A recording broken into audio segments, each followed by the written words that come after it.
As many of you know, I did not care for the first Inside Out film. I know that most people did. It was wildly successful, and Hollywood is pinning a lot of its hopes for 2024's box office on this movie. But I didn't like the first one. Again, I tried to rewatch it, in fact, to get ready for this sequel. A lot of people are. It's doing very well on Disney Plus right now. But me? Could not get through it. But I'm happy to report that with this new movie, while I still have huge problems with the way Pixar interprets the human mind, which we'll discuss a little bit here in this non-spoiler review, but I did at least find it much more entertaining, and certainly a film that I could not only watch again, but would want to watch again. I'm going to go again this weekend for Father's Day with my family. But, I think the reason I like it so much is because I just love Anxiety. What a character. As the first movie established, while we all have the same emotions, it's weird to say, I love Anxiety. And I'm going to talk about that. I really don't feel it's fair to brandish this poor character as Anxiety, because that's, again, as I said, that's not fair to her. But anyway, as the first movie established, while we all have the same emotions, everyone has a different leader. Joy leads Riley, sadness leads her mom, anger leads her dad. Kind of simplistic, but that's okay. Maybe that's why I really like these new, more complex emotions. And I think that the rules have it that you have to have a core emotion be your leader, but I don't care, because I'm telling you, I know me, and Anxiety, this adorable orange creature, is the leader of my team. And so, though, as I'm saying, I don't understand the negativity around this character, because I think she helps Riley in many ways. And it's weird to watch Anxiety and Envy pair up, who both seem like very cool characters. I mean, yeah, like all the emotions, sometimes they go a little overboard. But why do they team up to create ambition? What is the movie trying to say about ambition? I thought that was odd. It's interesting. The movie could be saying that, we use our emotions, and sometimes like mixing colors, when we put two emotions together, it creates a different color or emotion. And I think that's an interesting comment. But again, why do we only have a negative paint set? So therefore, anything it produces is negative outside of joy? Like, where are the other emotions that I think we all have? Like ambition, hope, where's hope? And if we have fear, where's bravery? If we have disgust, what about love? How is love not a core emotion in these films? And I think that's because this is Pixar that we're dealing with, and Inside Out movies are more about being cathartic than inspirational. Classic Pixar! These movies want you to know it's okay to feel bad, rather than trying to make you feel good. And I have a big problem with that. I really don't like that worldview. So the first movie was about how sadness is an emotion that you should embrace, which again is I don't know. It's more complex than I think that is presented. And here, well, I'm still mulling over what the movie's message is. I think the movie is, of course, well-meaning, and it's trying to say we're all complex, flawed individuals, and it's okay to fail. And it's important to stop and smell the roses, which is not a bad message. But I don't know if the world of competitive sports is the place to make it. In fact, it doesn't really make a lot of sense in that context. And we'll talk about that more in the spoiler review. Also, I'm very fortunate. This movie made me realize that I'm fortunate to have people in my life that I can talk to. But I understand and sympathize that some people don't have that benefit, and they have to deal with their emotions all by themselves like Riley does. And so perhaps what Inside Out, the movies really should be highlighting, is the need for some kind of advisor, a parent, a friend, a mentor, a therapist, because your emotions often don't know what they're doing. Riley doesn't have anybody like that. Even her parents give her such bland, obvious, by-the-book advice that there's clearly no real connection between them, which is kind of sad. Also, speaking of the fact that we're in the world of sports, Riley doesn't even think about reaching out to any of her coaches. The one that she currently has that we never see in middle school, and then the new high school coach that she wants to impress. Coaches, most of the time, are one of the best, they're a resource. It's one of the best parts of school sports. So, I think that was a missed opportunity for the film. Thankfully, though, this movie is otherwise very funny, and I actually laughed out loud several times while watching my screening, and it had an interesting story. So I still had fun watching it. Let's just gloss over all those other problems, I guess. You're like, wow, that's a problem.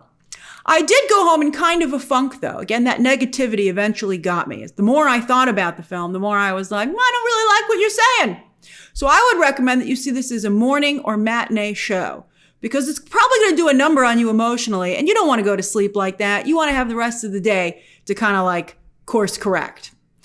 But I just love Maya Hawke's anxiety and Ayo Idebiri's envy. I mean, look at these two women, these two queens on the red carpet. Talk about inspirational. They look fabulous. They are fabulous.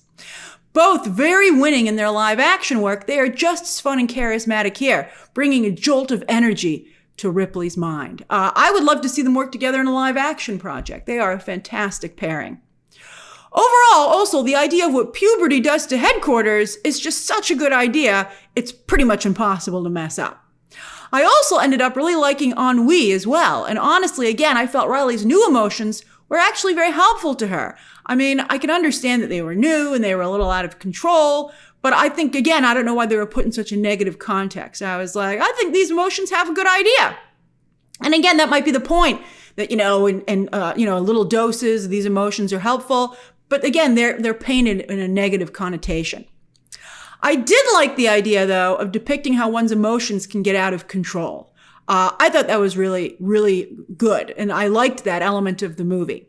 However, though, Riley is pushed to do such crazy things, no joke, she's lucky she didn't kill someone. I was like, why does this movie have to be so serious as to what she's going through? The things that Riley is pushed to do are quite serious. And I'm like, are we just glossing over this? Okay.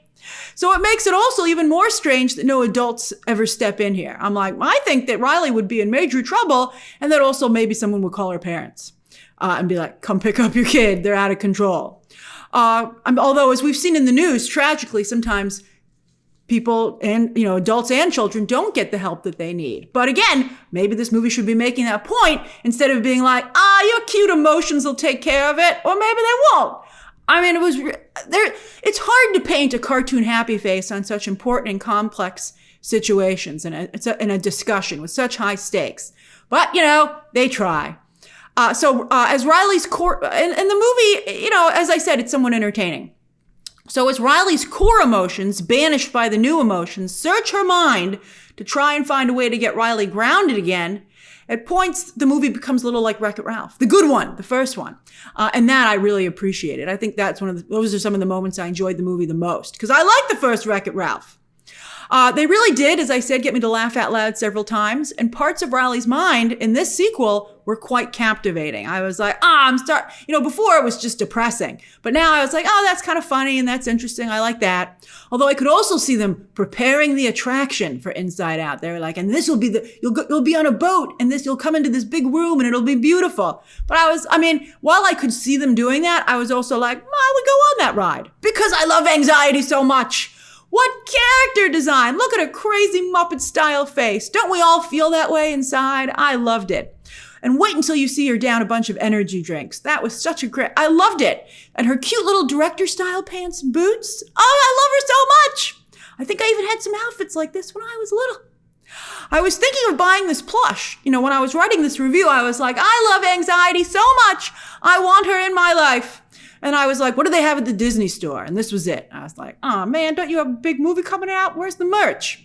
And I don't like this plush because I don't think it properly captures anxiety's charm. Again, why is the expression on the face so negative? To me, anxiety comes to life in this movie when she's excited about something, when she's coursing with ideas, some of which were pretty darn good. And again, to a point, I think she was helping Riley. Again, I think they mixed in positive things with anxiety and therefore put a negative connotation on them.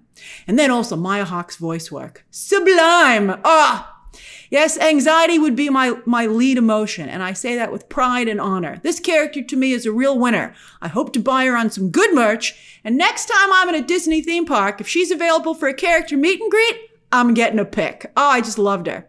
I hope nobody ruins some of the surprises for you throughout the film. And there are new characters in Riley's mind that are just a hoot. One, I will say, is voiced by Ron Funches, one of the best voice actors in Harley Quinn, who is also on Apple TV's Loot. He doesn't get nearly enough recognition or respect as a talented comedian, so I was very happy to see him land on Pixar's radar, and I hope this leads to more work and bigger roles with the studio, not just in animation, but hopefully eventually live action in addition. So I definitely think Riley needs adult guidance. I'm horrified by some of her choices, and definitely concerned by a lot of her behavior. For sure, she'd get flagged to see the school counselor. For sure, based on the things that she does in this movie. And I think it's crazy. It's insane that the movie does not have that happen. And doesn't make a point that it should have happened, and it's a failure of the adults around Riley that it doesn't happen. But that aside, the movie is cute and fun. And in some ways, the movie is doing what you're not supposed to do, which is just gloss over and say, I'm sure everything's just going to work itself out. And also with this new character anxiety, I think that helped me again, as I said, like the film. I find it now relatable. I see myself in her. But again, I don't know why it has to have a negative connotation. But it is hard to depict the human mind in animated narrative story form. And bottom line, at the end of the day, I was entertained, and the movie did make me think. And I like this new character. All right, so that's my non-spoiler review for Inside Out 2. If Pixar wants to have the heavy discussions, they have to be able to have them thoroughly. This half-assing it is a bit of an issue. But we'll see how it does. All right, so share your thoughts down below, subscribe today, and of course, as always, you can check out some more videos right now.